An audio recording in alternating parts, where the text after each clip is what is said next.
Okay, so the UFC has just signed a 7-year, $7.7 billion broadcast deal with Paramount Plus. We are getting away from ESPN for good.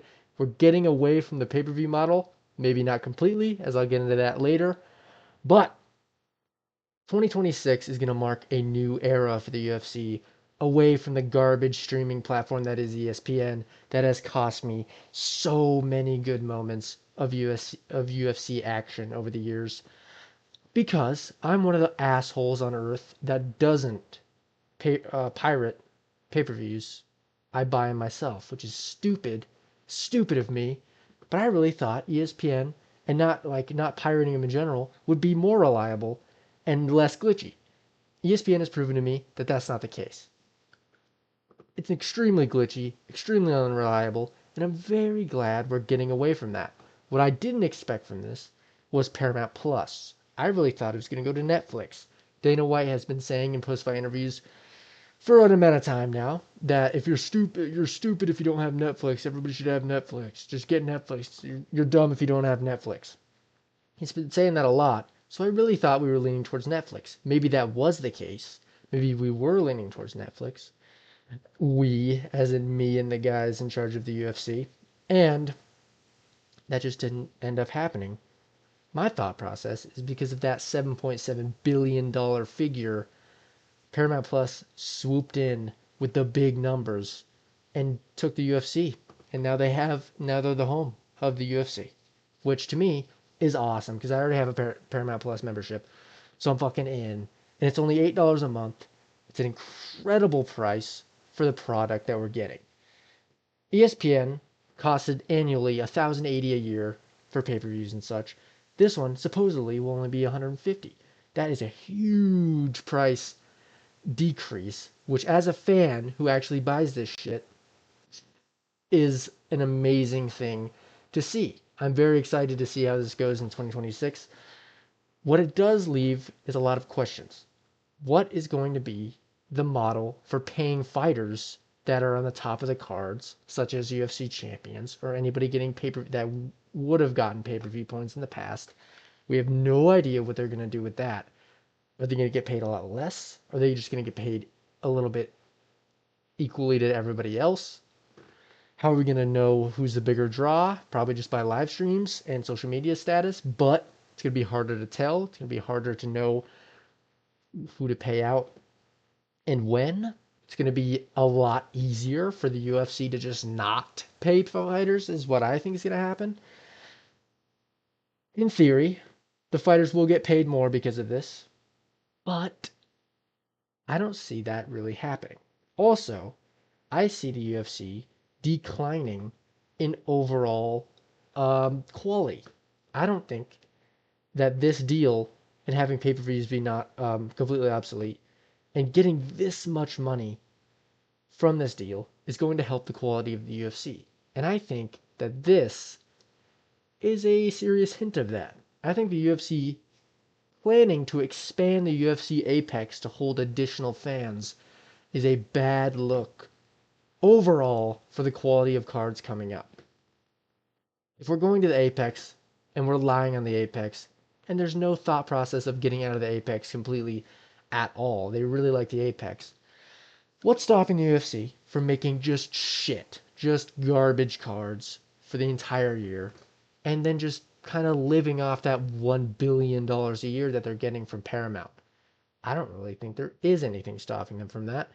Also, if fighters have a problem with pay, they can fucking leave, and the UFC doesn't have, I don't think the UFC has to, I don't think they'd cry over that.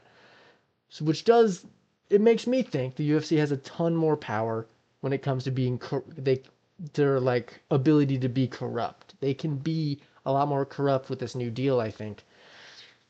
It's a lot more transparent, I would say, but it does leave a lot of room for there to be some goofy actions within the UFC's sphere. But yeah, crazy deal. Really thought it was gonna be Netflix. It was not. It was Paramount Plus. I'm very happy about this. Pay-per-view doesn't seem to be completely dead though. Dana White has now stated that he might throw on a couple of pay-per-views every once in a while. He might do one or two whenever he really feels like it, whenever there's a big star or whatever. So pay-per-view is not completely dead yet, according to Dana White. So we might still have pay-per-views in the future. But I don't see that 100% working with the UFC's new model. And there's a lot of things regarding the CBS deal that also go into this. The CBS deal is that there's going to be four like big events through the UFC on CBS.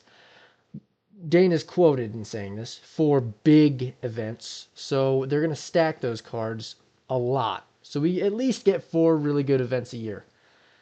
With that being said, I think every other event's going to suck. Is my prediction for the future. I think they're going to stack those four CBS cards. Maybe they'll stack the additional pay-per-view they're going to do. But overall, I think quality is going to go down. And if it doesn't go down, then it will be a huge difference from what the quality of the UFC is now. Because the deal that has happened right now, the $7.7 billion US broadcast deal, comes at a time where the UFC is not at its peak, to say the least.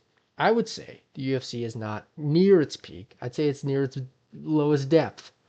The UFC is not a good, it's not it's not the most efficient product as of right now.